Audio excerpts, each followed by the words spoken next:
यार तेव्हा त्या मालाड स्टेशनच्या बाहेर झोपलो, दिवस रात्र ते मड आयलंडला फिरत राहिलो, हे यश त्याचं असतं कदाचित.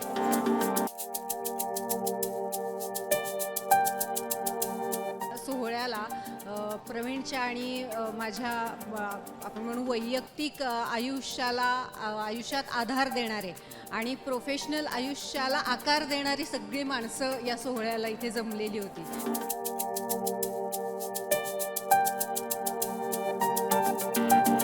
मी प्रत्येक गाव फिरलो अजा, मी प्रत्येक गाव फिरलो रे, प्रत्येक तालुका, प्रत्येक थिएटर फिरलो.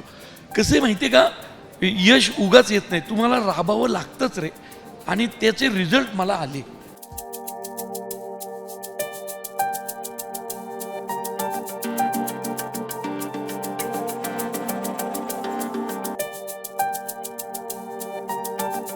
आमच्या मुलाची 10वीचं वर्ष आहे आता, तर मला थोडंसं त्याच्याकडेही लक्ष द्यायचं आहे, फार गरजेचं आहे ते.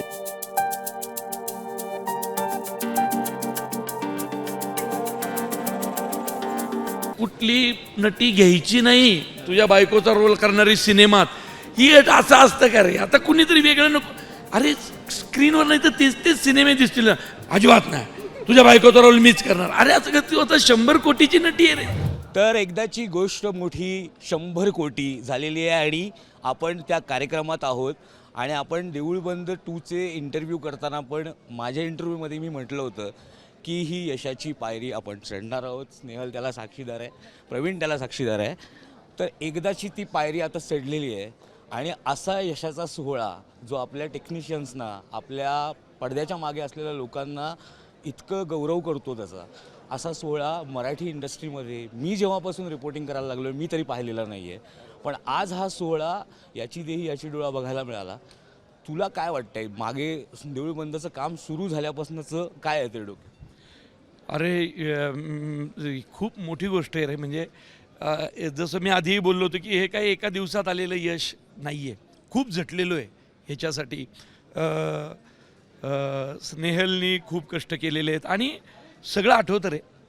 32-35 वर्ष राबलेला दिवस आठवतो रे. पार मुंबई, आय थिंक मुंबईला मालाड स्टेशनच्या बाहेर झोपलेले दिवस पण आठवतात, बस स्टँडवरचे, रेल्वे स्टेशन बाहेरचे. आणि कुठंतरी असं वाटतं की यार तेव्हा त्या मालाड स्टेशनच्या बाहेर झोपलो, दिवस रात्र ते मड आयलंडला फिरत राहिलो, हे यश त्याचं असतं कदाचित. कसे मॅनिफेस्ट करत होतो ना आपण तेव्हा की कधीतरी आपला दिवस येईल रे, कधीतरी येईल रे. हे रोज जे मॅनिफेस्ट केलं, आज तो दिवस आला. स्नेहल, तो दिवस आला, आपण बोललो होतो आणि तो दिवस आला. पण 100 कोटींच्या या यशापेक्षा सुद्धा एक अभिनेत्री म्हणून आपल्याला आज महाराष्ट्र काय देशभर बघतायत. हा आनंद तुझ्यासाठी वेगळा आहे, कारण पुरुषोत्तममध्ये पुण्यातच कौतुक होतं, पण आज देशभरात महाराष्ट्रात कौतुक होतं आहे. ह्याच्यापेक्षा मोठं यश काय? वा वा, नाही मला आज खरंच खूप आनंद होतो आहे. आत्ता या सोहळ्याला प्रवीणच्या आणि माझ्या आपण म्हणू वैयक्तिक आयुष्यात आधार देणारे आणि प्रोफेशनल आयुष्याला आकार देणारी सगळी माणसं या सोहळ्याला इथे जमलेली होती. तर या सगळ्यांबरोबर या सिनेमाचं यश साजरं करताना मला खरंच खूप आनंद होतो आहे. म्हणजे ते या सगळ्या यशामध्ये म्हणजे हे आमच्या दोघांचं फक्त यश निश्चितपणे नाही आहे. याचे मित्रपरिवार असतील, हितचिंतक असतील, तुम्ही पत्रकार ह्या यशाचे मानकरी आहात. तुम्ही सगळ्या पत्रकारांनी ज्या पद्धतीने कव्हर केला पूर्ण सिनेमा, त्याची पब्लिसिटी, या यशाचे मानकरी तुम्ही सुद्धा कारण आहात. आमच्या मागं कोण होतं रे? आमच्या मागे ना चॅनल, ना कॉर्पोरेट कंपन्या, काय रे. तरी तुम्ही लोकांनी ज्या भावनेनी मदत केली, ही नव्या निर्मात्यांना खूप ताकद देणारी गोष्ट ठरेल. ह्या सिनेमाचं मॉडेल म्हणजे मी असं नाही म्हणणार की आम्हीच काहीतरी लय भारी केलं आहे, पण जे केलं त्याचा रिझल्ट आला. खूप वेगळ्या पद्धतीने फिरलो रे. मी प्रत्येक गाव फिरलो अजा, मी प्रत्येक गाव फिरलो रे, प्रत्येक तालुका, प्रत्येक थिएटर फिरलो. कसे माहिती आहे का, यश उगाच येत नाही, तुम्हाला राबावं लागतंच रे, आणि त्याचे रिझल्ट मला आले. त्यामुळे तुम्ही काय, तुम्हा सगळ्या पत्रकारांचं मी आयुष्यभर ऋणी राहील रे. मी तुम्हाला काही दिलं नाही, मी तुमच्यासाठी काय केलं नाही, पण तुम्ही या सिनेमाला मोठा करत राहिला. यातनं एक जरी आत्महत्या वाचली ना, तर हे सगळं तुम्हा पत्रकारांचं यश असेल की त्या शेतकऱ्यापर्यंत तुम्ही पोहोचवलं हे सगळं. काय नवीन पायंडा पाडलायस तू? कारण की हे जे प्रमोशन आहे ना, हे प्रमोशन नव्हतं तर एक म्हणजे स्वामींची वारीच होती असं आपण म्हणायला काही हरकत नाही. प्रत्येक स्वामी भक्त प्रत्येक शहरात आहे, पण एक नवीन पायंडा तू पाडलायस की प्रमोशन करणं किती गरजेचं असतं आणि आपला मराठी सिनेमा गावागावापर्यंत कसा पोचला पाहिजे.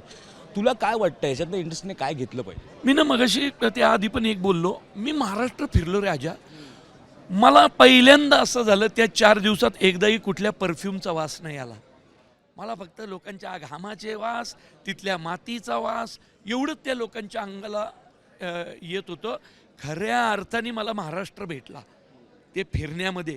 त्यामुळं हे सगळं यश ते अंगाला घामाचा वास घेऊन फिरणारे जे कष्टकरी होते ना, शेतकरी होते ना, हे 100 कोटी मी त्यांना समर्पित करतो. म्हणजे करणारच आहे, म्हणजे नुसतं बोलणंच नाही, त्याच लोकांना देणार आहे आम्ही. स्नेहल देऊळ बंद झाला आहे, नवऱ्याकडनं काही दुसऱ्या रोलची मागणी केली आहे, कारण स्वतः तू डिरेक्टर आहेस त्याच्यामुळे तू स्वतःही डिरेक्ट करू शकतेस.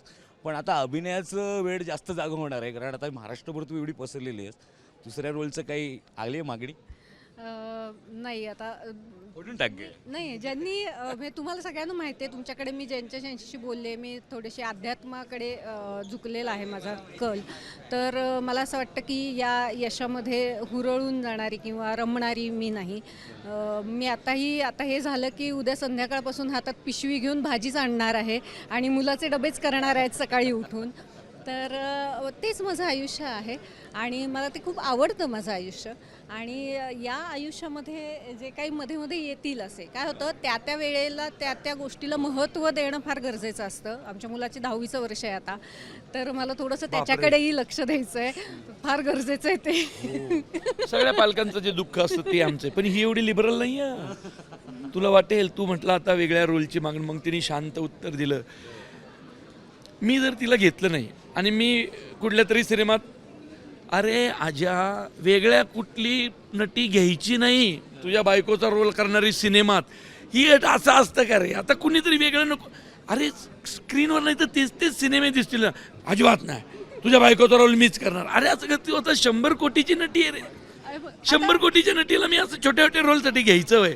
त्यामुळे आता काही मी हिला घेणार नाहीये, हिला घेणार नाहीये. शेवटचा दिवस होता जसं वाडींना सांगितलं. हां, आता मुळशी पॅटर्न मध्ये मी आहे काहीच्यात, माझ्या बायको दिसणार आहे त्यात. नाही. मी 100 कोटीची नटी परवडणार नाही आता आम्हाला. चालेल, मला माझं काही म्हणणं बघितलं का? नाही. हे आता किती तत्व व्यत्यासारखी बोलशी पॅटर्न सारख्या विषयात अध्यात्म वगैरे जपणारी माणसं कशी लावावीत? मग हे बघा, मला आता समजा मी याला दुसऱ्या कुठल्या तरी स्त्रीसोबत बायको म्हणून बघितलं आणि मला त्याचं काहीच जर वाटलं नाही, तर मी कसली बायको याची?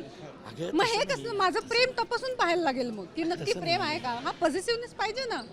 मला कसं रे ती हे आठवते ना, तुझा नवरा असा काळा बेंद्रा आहे, त्याच्याकडे नाही, कुणी काही बघत नाही. नाही. तुला ती कमेंट आठवते का? तू सोडून त्याच्याकडे कुणी बघणार नाहीये. तू चिंता ती कमेंट आठवते का? हा. आठवते का? आठवते का? एवढंच हुनीच मी गार झालतो. मला शेवट करायचा आहे असा की बघा, 100 कोटी कमाई करणारे सिनेमांचे हे दाम्पत्य, डायरेक्टर आणि अभिनेत्री यांची भांडणं कशी आहेत बघा. आणि मला असं वाटतं की हे असंच राहावं, हे असंच राहायला पाहिजे, हे बंद नको व्हायला, हे सुरूच राहायला हवं. आणि आता हा पॅटर्न 2 लवकरात लवकर येऊ दे, त्याच्या वेळेला आपल्याला बोलायचंच आहे. अनेक पॅटर्न आपल्याला राबवायचे आहेत आणि आम्ही नेहमीच तुझ्यासोबत आहोत. देऊळ बंदच्या या सक्सेसबद्दल तुला आणि मुंबई तकच्या सर्व प्रेक्षकांकडून तुम्हाला दोघांना खूप खूप शुभेच्छा.